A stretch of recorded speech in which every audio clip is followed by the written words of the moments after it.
Hello दोस्तों, राधे राधे। कैसे हैं आप लोग। एक और न्यू वीडियो में आप लोगों का बहुत बहुत स्वागत है।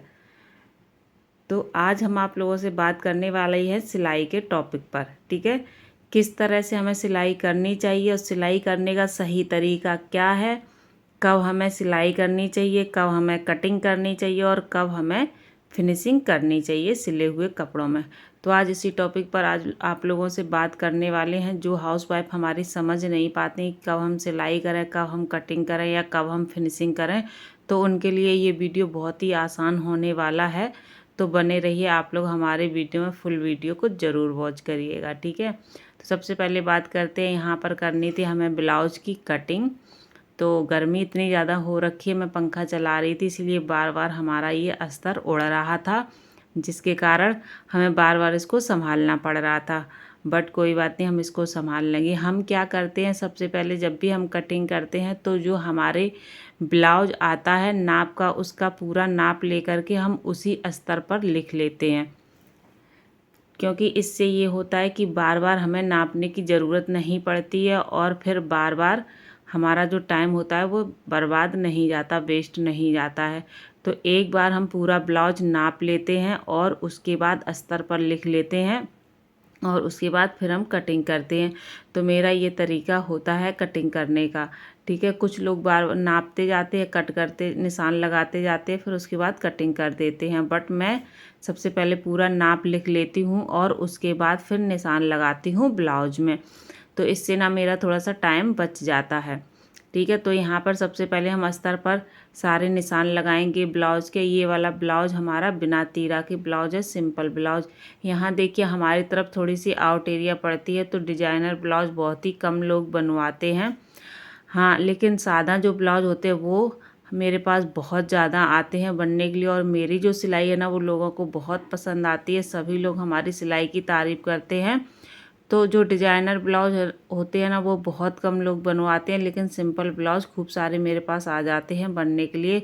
सूट भी लोग सिंपल ही बनवाते हैं, डिजाइनर नहीं बनवाते हैं। कभी कभार कोई एक आध आ गया जो सिंपल सा गले में डिजाइन बनवा लेते हैं, बट ज़्यादातर लोग सिंपल ब्लाउज ही बनवाते हैं। तो ठीक है, तो इस तरह से मैं पहले अस्तर पर निशान लगा लेती हूँ, कट कर लेती हूँ। उसके बाद इसी अस्तर को जो हमारा ब्लाउज का फैब्रिक होता है ना उस पर रख कर के मैं कटिंग कर लेती हूँ।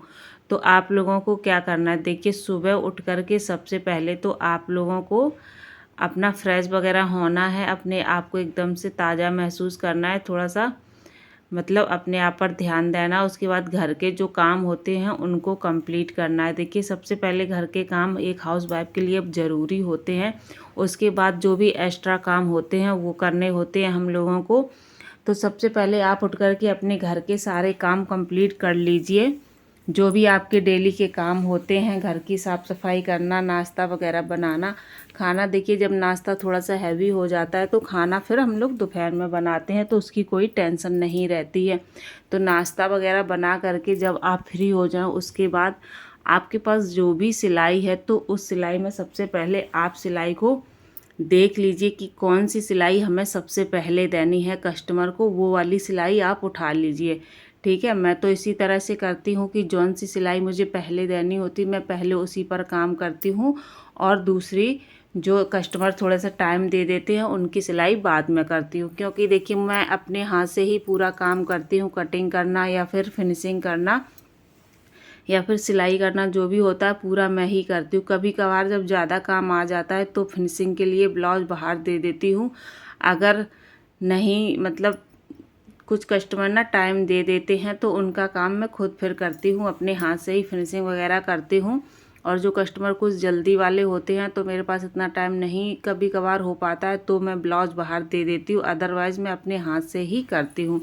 तो आप डिसाइड कर लीजिए पहले कि किस कस्टमर के हमें कपड़े पहले देने हैं, तो वो कपड़े आप पहले निकाल लीजिए। ठीक है, निकाल करके आपको क्या करना है कि सबसे पहले उन ब्लाउज़ों की, ब्लाउज हो या सूट हो, पेटीकोट हो, जो भी कपड़े आपके पास बनने के लिए आए हों, पैंट वगैरह या प्लाजो वगैरह जो भी आए हों वो कपड़े आप पहले निकाल लीजिए, उनकी कटिंग कर लीजिए।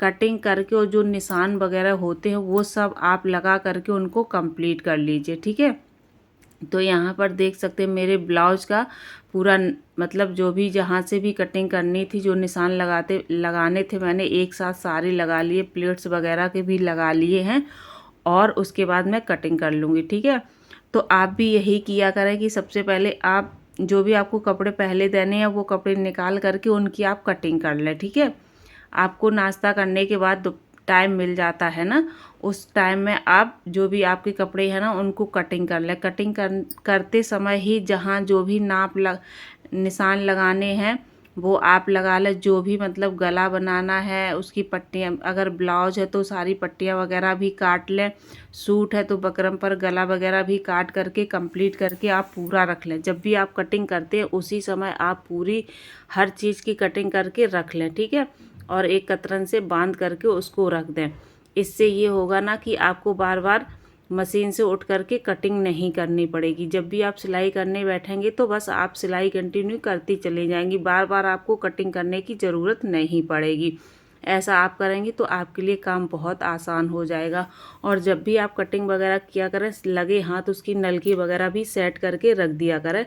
जब ब्लाउज आप बांध करके रखती हैं ना, उसी में नलकी को भी बांध करके रख दिया करें, ताकि जब भी आप मशीन पर बैठें तुरंत आप सिलाई करने लगें।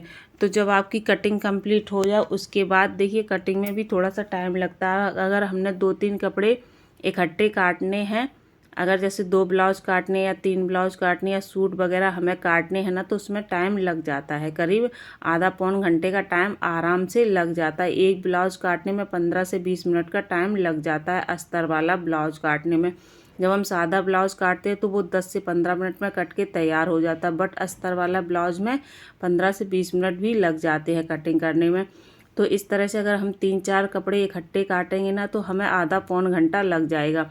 तो इस तरह से हम कटिंग कर लेते हैं। अपनी कटिंग करने के बाद फिर हमारे दोपहर का जो खाना वगैरह होता है, किचन की क्लीनिंग वगैरह होती है, हम वो कर लेते हैं। ठीक है, आप लोगों को भी इसी तरह से करना है।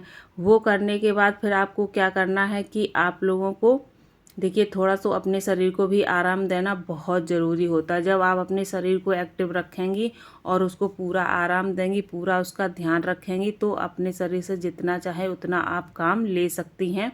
आपको बिल्कुल भी परेशानी नहीं होगी। ठीक है, और अगर कंटिन्यू आप काम करती चली जाएंगी तो आप थक जाएंगी, फिर आपका काम करने का बिल्कुल भी मन नहीं करेगा, और जब मन नहीं करेगा तो वो काम अच्छे से नहीं हो पाता है। तो शरीर का भी पूरा ध्यान रखना है। जब खाना वगैरह हो जाए उसके बाद आप 1-1.5 घंटे ज़रूर आराम करिए। दोपहर में आराम करना बहुत ज़रूरी होता है, क्योंकि हम लोग सुबह जल्दी उठते हैं ना, तो सुबह जल्दी जब उठ करके हमारे सारे काम कंप्लीट हो जाते हैं तो दोपहर में हमें 1-1.5 घंटे ज़रूर आराम करना चाहिए। ठीक है, थोड़ा सा आराम करने के बाद आप 4 बजे उठ जाइए। 4 बजे के बाद हाथ मुँह धुलिए अच्छे से, और कुछ खाना पीना हो वो भी कर लीजिए, क्योंकि थोड़ा सा हम लोगों को ध्यान देना पड़ता है शरीर का। ठीक है, और उसके बाद आप सिलाई पर बैठ जाइए। जो आपने कटिंग की है वो आप अपनी उसकी स्टिचिंग कर लीजिए, मतलब उसकी सिलाई कर लीजिए। देखिए, अब जब आप मशीन पर बैठेंगी तो आपको बिल्कुल भी परेशानी नहीं होगी। ठीक है, परेशानी इसलिए नहीं होगी क्योंकि आपकी सारी कटिंग की हुई रखी है, सारे निशान लगे हुए आपके रखे हैं, और नलकी वगैरह भी आपकी मैच करके आपने रख ली है। तो जैसे ही आप मशीन पर बैठेंगी वैसे ही आप सिलाई करने लगेंगी।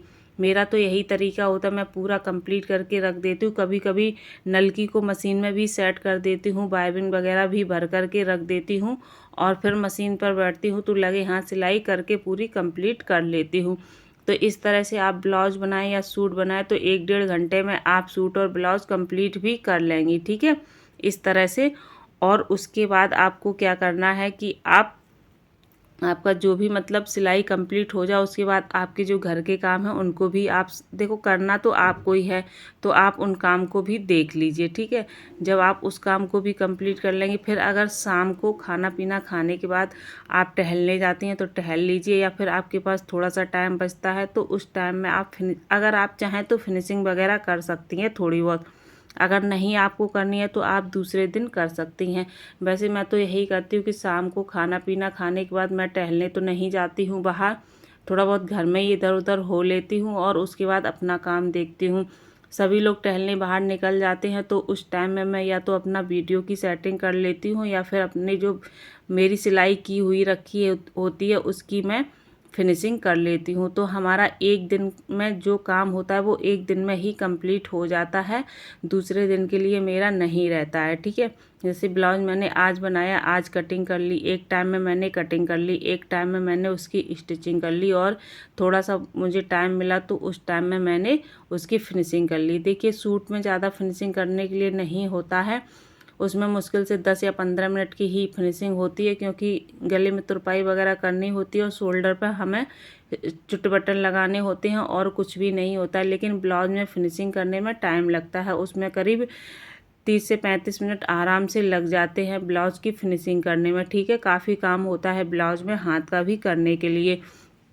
तो अगर शाम को आपके पास टाइम बचता है, शाम को घर का काम कंप्लीट करने के बाद, तो उस टाइम में आप अपने ब्लाउज की फिनिशिंग कर लीजिए, ताकि देखिए आपका काम जो है ना वो कंटिन्यू होता चला जाएगा, और आपको बिल्कुल भी काम करने में परेशानी नहीं आएगी, और ना ही आपको उसके लिए टेंशन लेनी पड़ेगी कि अरे अभी तो हमें ये काम करना है, अरे अभी हमें तो वो काम करना है। और ना ही आपके कस्टमर बार बार वापस लौट करके जाएंगे, जब भी आप उनको टाइम देंगी उसी टाइम में उनका काम कंप्लीट करके उनको दे देंगे। ठीक है, तो इस तरह से अगर काम करेंगे तो आपके काम, घर के काम में और आपका जो सिलाई वगैरह का काम है उसको करने में बिल्कुल भी परेशानी नहीं होगी, और आप अपने काम को अच्छे से मैनेज कर पाएंगे। ठीक है, तो इस तरह से हम तो इसी तरह से अपना सारा काम कंप्लीट करते हैं। आप किस तरह से अपना काम कंप्लीट करते हैं सिलाई का और घर का, और किस तरह से अपने काम को आप लोग मैनेज करते हैं, प्लीज़ कमेंट करके हमें ज़रूर आप लोग बताइएगा। ठीक है, तो इस वीडियो का हम यहीं पर करेंगे एंड। मिलते हैं आप लोगों से एक और नई वीडियो में, नई चीज़ों के साथ, नई उम्मीदों के साथ। अगर वीडियो आप लोगों को पसंद आया हो तो प्लीज़ ज़्यादा से ज़्यादा लोगों को शेयर ज़रूर किया करिए। आप लोग शेयर नहीं करते हैं, प्लीज़ वीडियो को शेयर ज़रूर किया करिए, ताकि हमारी जो घर की हाउसवाइफ है ना, उनको भी थोड़ा सा मतलब नॉलेज मिल पाए कि हम अपना काम किस तरह से कंप्लीट करें और किस तरह से अपने काम को आगे बढ़ाएं। तो उनके लिए भी ये वीडियो थोड़ा सा यूजफुल हो पाए।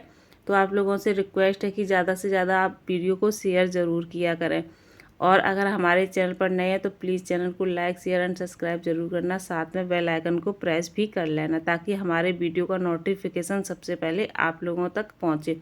मिलते हैं एक और न्यू वीडियो में, तब तक के लिए thank you for the watching. एक बार फिर से आप सभी को राधे राधे।